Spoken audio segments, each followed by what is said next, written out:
आप सभी लोगों का एक बार फिर से स्वागत है मेरे चैनल रागनी सिंह में। आइए सुनते हैं मालती जोशी जी की बेहतरीन कहानियों में से एक कहानी, बेटे की माँ। चलिए शुरू करते हैं कहानी।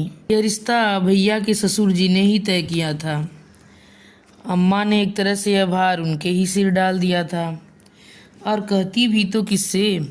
भैया तो इस काम के लिहाज से बहुत छोटे थे, उनका अनुभव ही कितना था। जीजा जी थे जो दिन रात अपनी ही शान बखारा करते थे। अम्मा पर जब तब एहसान जताते रहते कि उनकी बिटिया का हाथ थाम कर उन्होंने उपकार किया था। वे यह भूल जाते थे कि दीदी की शादी बाबूजी के सामने हुई थी, और उसमें बाबूजी ने अपनी हैसियत से ज़्यादा ही खर्च कर डाला था। चाचा जी की लीला तो और भी न्यारी थी।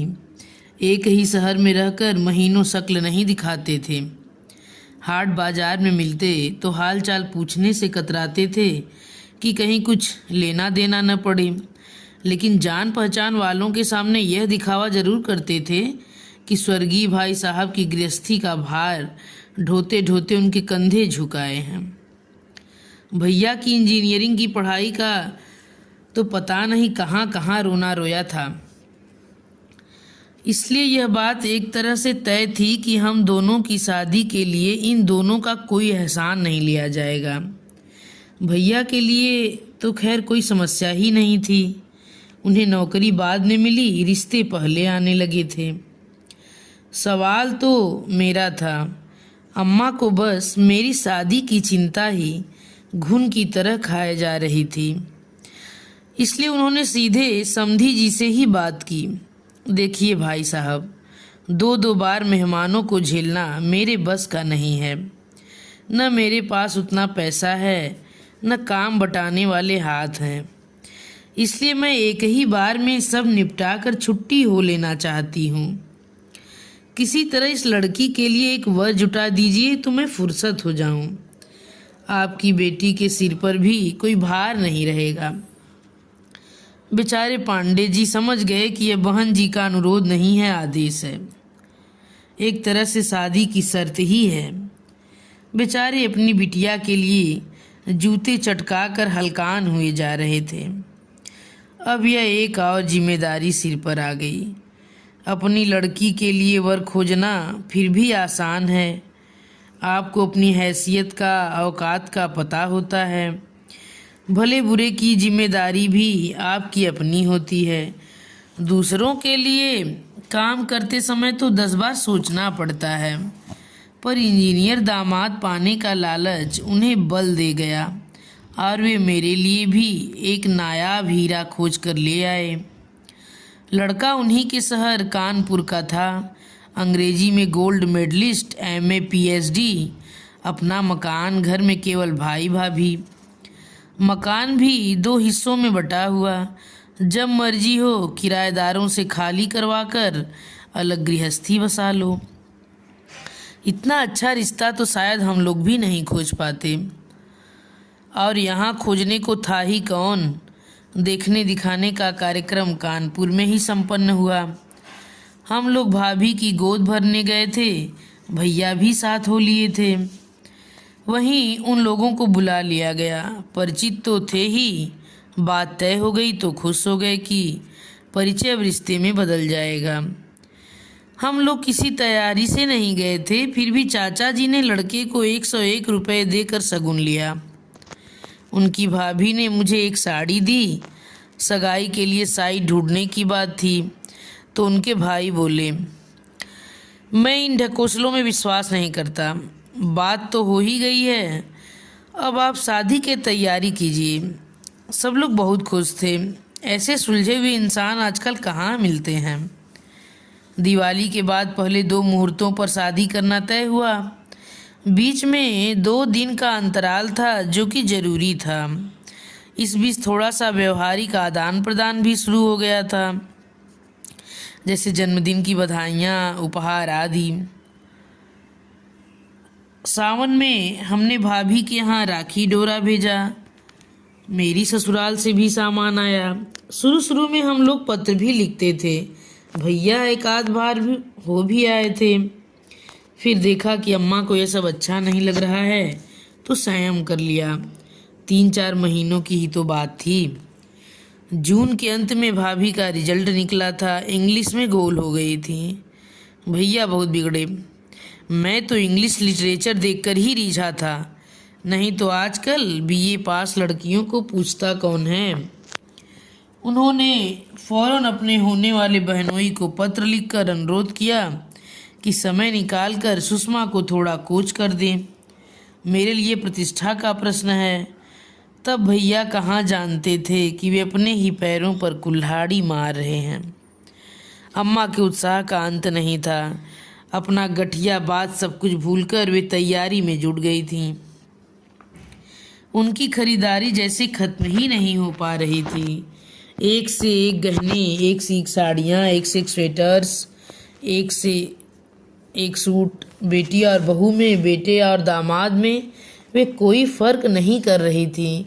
जो भी घर में आता उनके सामने वे अपना बक्सा खोलकर बैठ जाती, उनकी प्रशंसा पाकर खुश होती।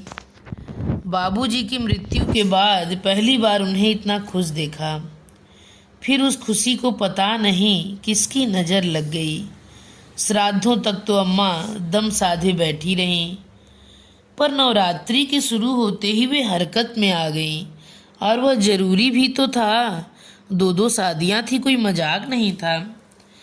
उन्होंने फौरन भाभी के पिता को पत्र लिखा कि वे कैसा इंतजाम कर रहे हैं, कितनों का कर रहे हैं, लिख भेजें ताकि लोगों को उसी प्रकार आमंत्रित किया जा सके।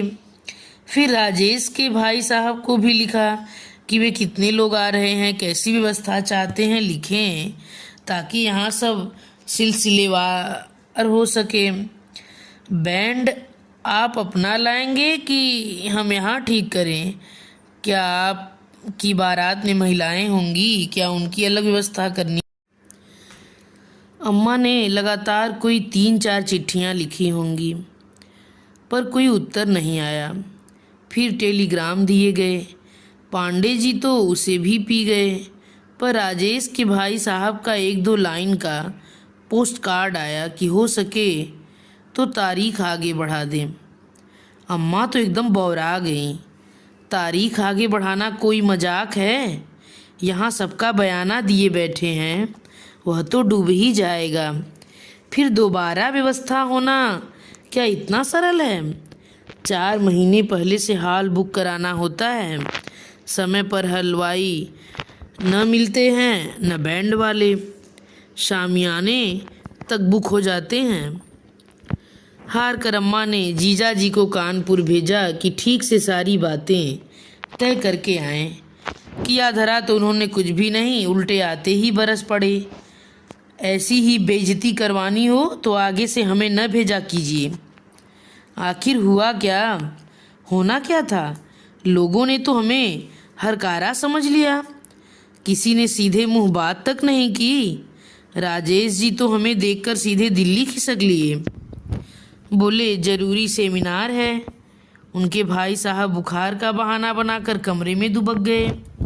बस एक भाभी थी जो हमें घंटे भर बाद चाय नाश्ता करवाती रहीं, जैसे मैं वहाँ सिर्फ पेट भरने के लिए ही गया हूँ। तो पांडे जी को साथ ले लेते। वाह क्या कहने हैं। अरे आपके पांडे जी के यहाँ तो हमें किसी ने पहचाना तक नहीं। सुषमा ने भी नहीं पहचाना। कहा तो दरवाजे से ही टरका दिया। कह दिया कि पांडे जी 3-4 दिन के लिए बनारस गए हैं, जब वे लौट आए तब आइएगा। कसम है मुझे जो अब मैं उनके दरवाजे थूकने भी जाऊं। अम्मा तो सचमुच डर गईं। जीजा जी इस अपमान का बदला भैया की शादी में जरूर निकालेंगे, इसमें संदेह नहीं था। फिर अम्मा ने चिरौरी करके चाचा जी को भेजा। चाचा जीजा जी की तरह सॉफिस्टिकेटेड आदमी नहीं थे, बिल्कुल ठेठ किस्म के जीव थे। मान अपमान की परवाह किए बिना बात की तह तक पहुंचकर ही दम लेते थे। चाचा जी ही वह खबर लाए थे जिसे सुनकर हमारे पैरों तले की ज़मीन खिसक गई थी। खबर सचमुच बहुत भयानक थी। अंग्रेजी साहित्य पढ़ते पढ़ाते सुषमा और राजेश एक दूसरे को कब पढ़ने लगे थे किसी को पता ही नहीं चला। जब पता चला तब बहुत देर हो चुकी थी। समझाने बुझाने के सारे प्रयास विफल हो गए और फिर एक दिन किसी मंदिर में फेरे लेकर इन लोगों ने वह विषय ही समाप्त कर दिया। पांडे जी बेचारे क्या कहते, बस चाचा जी से क्षमा मांगते रहे। लेकिन राजेश ने साफ कह दिया, सगाई वगैरह तो हुई नहीं थी। I was not legally bound to her. अगर सगाई हो भी जाती तो भी क्या फ़र्क पड़ना था। मन क्या कभी इन बंधनों की परवाह करता है। सुषमा को ही सगाई का बंधन कहाँ रोक पाया। अम्मा तो गुस्से से पागल हुई जा रही थी। उस दिन भैया जैसे ही काम से लौटे वे उन पर टूट पड़ी, और पढ़ा लो अंग्रेजी। पता नहीं रानी जी को कहाँ की कलेक्टरी दिलवानी थी। अरे नहीं आती थी अंग्रेजी तो न सही, हिंदी में बात करती तो क्या तुम छोटे हो जाते। और अब 4 लोग सुनेंगे तो कितनी बेइज्जती बढ़ेगी। चुड़ैल सबके मुंह पर झाड़ू फेर कर चली गई। भैया हतबुद्ध से अम्मा का प्रलाप सुनते रहे। उनकी समझ में उसका सिर पैर कुछ भी नहीं आ रहा था। बड़ी देर बाद उनको पता चला कि माजरा क्या है और वे पत्थर हो गए। मैंने सोचा था कि उनकी प्रतिक्रिया भी अम्मा की तरह विस्फोटक होगी, पर वे बुत बने बैठे रहे। थोड़ी देर बाद बिना कहे सुने बाहर चले गए। 12 घंटे बाद उनका छत विक्षत शरीर ही वापस लौटा था। इस अपमान को, इस लज्जा को वे बर्दाश्त नहीं कर पाए और रेल के सामने कूद गए थे। मरना तो मुझे भी था, पर अम्मा को देखकर जी कड़ा कर लिया। इस वज्रपात को वे अकेले कैसे झेलती। दुख की इस घड़ी में मेरे सिवा और कौन था जो साए की तरह उनके साथ रहता। निसंदेह उनका दुख मेरे दुख से बहुत बड़ा था। तब से साल पर साल गुजरते चले जा रहे हैं। उम्र मुट्ठी से रेत की तरह फिसलती जा रही है और मैं हूँ कि वहीं खड़ी हूँ जहाँ 25 साल पहले खड़ी थी। ट्रिंग ट्रिंग ट्रिंग एक साथ पता नहीं कितनी घंटियाँ बज उठीं। तंद्रा टूटी तो देखा कंडक्टर कान के पास खड़ा चिल्ला रहा था, बहन जी उतरना नहीं है। हड़बड़ा कर उठ खड़ी हुई तो देखा सारी बस मुझे घूर रही है। कंडक्टर रोज का परिचित था, इसलिए सज्जनता बरत रहा था, पर यात्रीगण मुझे क्या क्षमा करते। यह आधे मिनट की देरी भी उनके लिए असहाय थी, इसलिए उतरते समय कितनी ही फप्तियाँ सुननी पड़ी। आजकल तो लेडीज भी भांग पत्ती खाकर चलने लगी हैं। अरे किसी के ख्यालों में खो गई होंगी इस उम्र में। शर्म से गड़ गई मैं। रास्ता चलते हुए भी जैसे ये आवाज़ें मेरा पीछा करती रहीं और मैं कुढ़ती रही। क्या ज़माना आ गया है, लोगों में जरा भी लिहाज नहीं रह गया है। जो मुंह में आया बक देते हैं। साथ वाले भी उन्हें टोकते नहीं, उल्टे ही करके हंस देते हैं। चलते चलते मैं अचानक छिटक गई। अपने भुनभुनाते मन को मैंने ठीक से टटोला तो स्तब्ध रह गई। मुझे ज़्यादा वह उम्र वाला फिक्रा ही चुभा था। गोया 43 साल की उम्र में कोई किसी के ख्यालों में डूब ही नहीं सकता। अगर यह सच होता तो क्या मैं अतीत को इतनी बारीकी से याद रख पाती? क्या उस भयावह अनुभव को फिर से जी पाती? अतीत के चलचित्रों में जो बार बार झांक रहा था, मुझे झकझोर रहा था, वह चेहरा किसका था? राजेश का ही तो था। और इतने दिनों से मैं यह भ्रम पाले हुई थी कि मैं सब कुछ भूल चुकी हूँ। वक्त का तकाजा भी वही था। इस उम्र में कितनी हिकारत से कहा था उस लड़की ने, जैसे किसी को याद करने का ठेका सिर्फ यौवन ले रखा हो। और 43 साल की उम्र में क्या कोई बूढ़ा हो जाता है? खैर उसका भी क्या दोष है। मेरा सूखा शरीर, रूखा चेहरा और खिचड़ी बाल देखकर अक्सर ही लोग मुझे 50 के पार पहुंचा देते हैं। कई बार मन होता है कि बाल रंग लिया करूं, पर हिम्मत ही नहीं होती। अम्मा की घूरती निगाहों से डर लगता है। कई बार इच्छा होती है अम्मा कभी तो कहें कि तू कैसी होती जा रही है, जरा तो अपनी सेहत का ख्याल किया कर। पर अम्मा कभी कुछ नहीं कहती। उन्हें अपना ही रोने से फुर्सत नहीं मिलती। दिन भर बिसूरना और उसास भरना, उनके पास बस यही 2 काम रह गए हैं। अम्मा, तुम्हें वो मिसेज अहिरवार याद हैं? उस दिन पार्टी में आई थी। खूब याद है। और बिट्टो, हम कह देते हैं ऐसों ऐसों को घर में मत लाया करो। हाँ, जिस तिस के जूठे बर्तन हम नहीं धोएंगे। हाँ, यानी अम्मा को अब तक उस बात का मलाल बना हुआ है। 2 महीने पुरानी बात भी उनके जेहन में अब तक ताज़ा है। पहली बार घर में किसी को बुलाया था, जश्न करने का तो कभी मौका ही नहीं आया। सब पीछे पड़ी रहती थीं। ऊपर छत पर बरसाती नुमा एक कमरा बनवाया था, उसी का बहाना लेकर सबको चाय पर बुला लिया था। दिन भर अम्मा बड़े चाव से सब कुछ बनवाती रहीं। सबका स्वागत भी उन्होंने बड़ी आत्मीयता के साथ किया।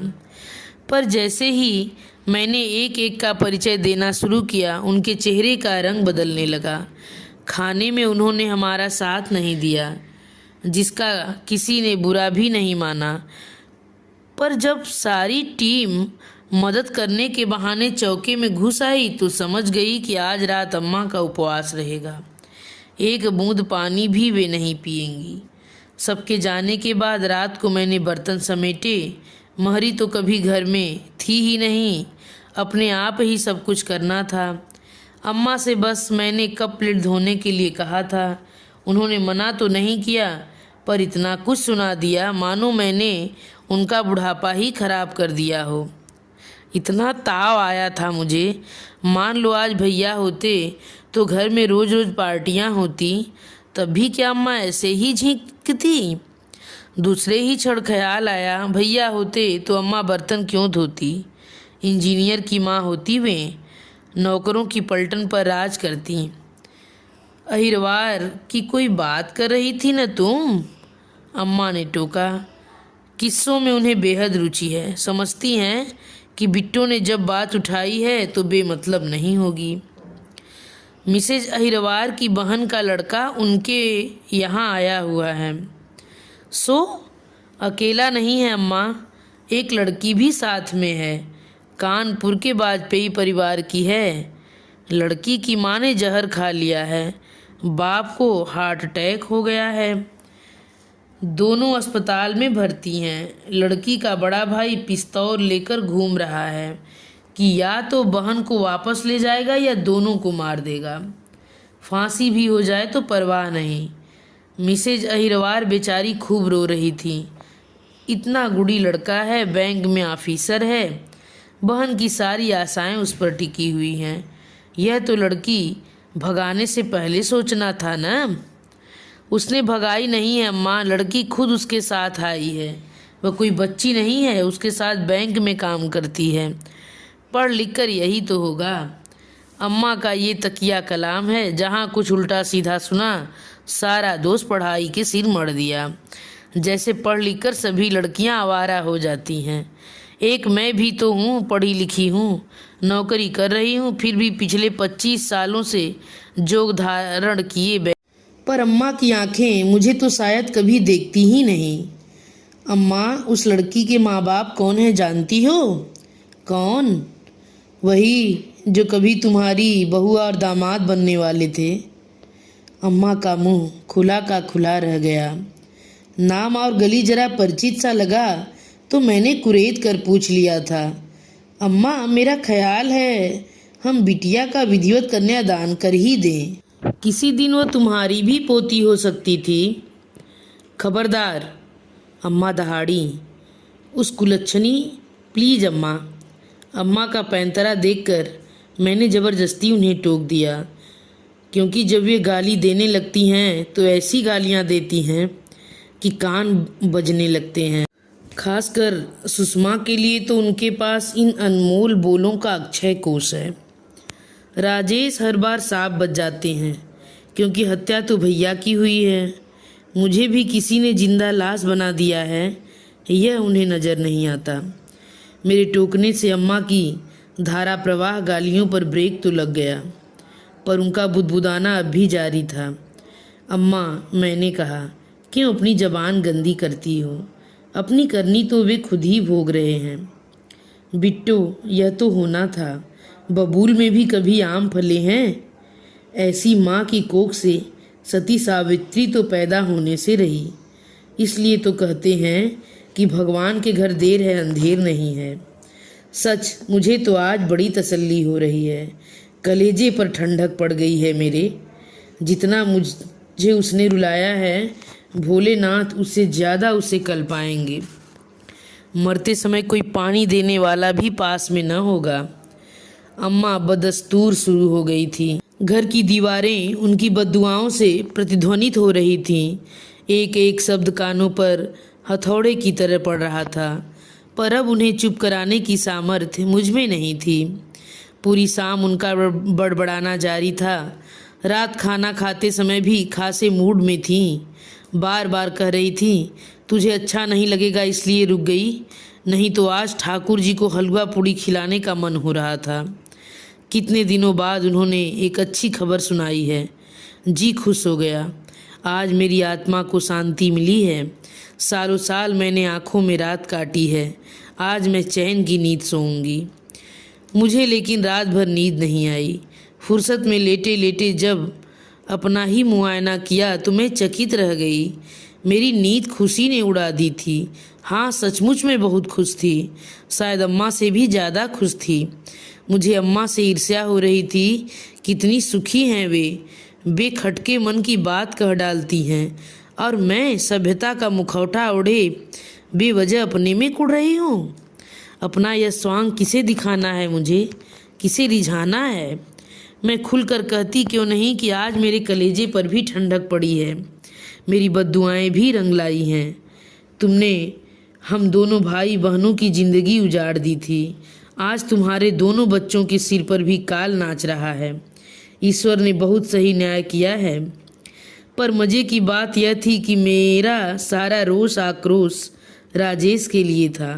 सुषमा को तो मैंने कब का बरी कर दिया था। नींद नहीं आ रही थी, फिर भी दम साधे पड़ी रही। करवट बदलते भी डर लग रहा था। कमरे के दूसरे छोर पर अम्मा की चारपाई थी। बहुत दिनों बाद चैन की नींद सोई थी। सोचा अपनी खटर पटर से उनकी नींद क्यों खराब करूं। 3 बजे तक मैंने किसी तरह सब्र किया, फिर उठना ही पड़ा। मैंने बिल्कुल आहिस्ता बिस्तर छोड़ा, दबे पांव भीतर गई। बाथरूम का दरवाज़ा, पानी का मटका बहुत धीरे से खोला और बंद किया। जरा भी आवाज़ न होने दी। आवाज़ के डर से ही बिजली का स्विच तक नहीं दबाया। उसी तरह दबे पांव लौटकर कमरे में आई। देखा अम्मा की चारपाई खाली थी और शायद वह बड़ी देर से खाली रही होगी, क्योंकि देर तक जागने के बावजूद मुझे उनके खांसने खखारने की आवाज़ सुनाई नहीं दी थी। कहाँ चली गई अम्मा? भीतर तो नहीं थी। मैंने बाहर झाँका। बरामदे की जाली से लगी वे एकटक बाहर निहार रही थी। अम्मा, मैंने आवाज़ दी। वे चौंकी। उन्होंने पलट कर देखा। उनकी आंखें डबडबाई हुई थी। शाम को उल्लास से दमकता उनका चेहरा बुझ सा गया था।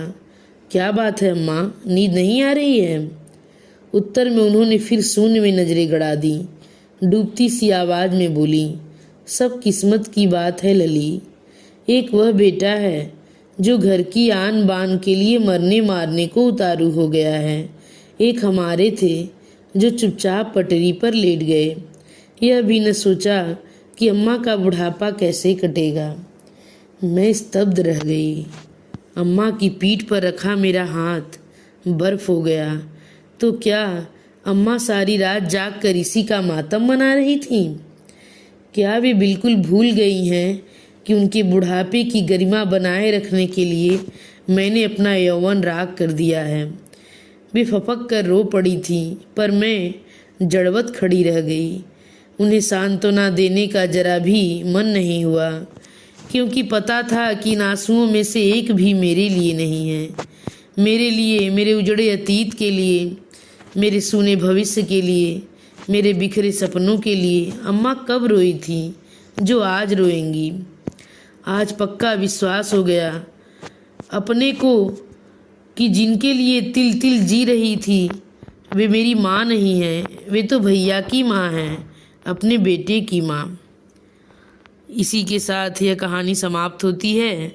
यह कहानी आप लोगों को पसंद आई हो तो कृपया कमेंट बॉक्स में लिखकर ज़रूर बताइएगा। धन्यवाद।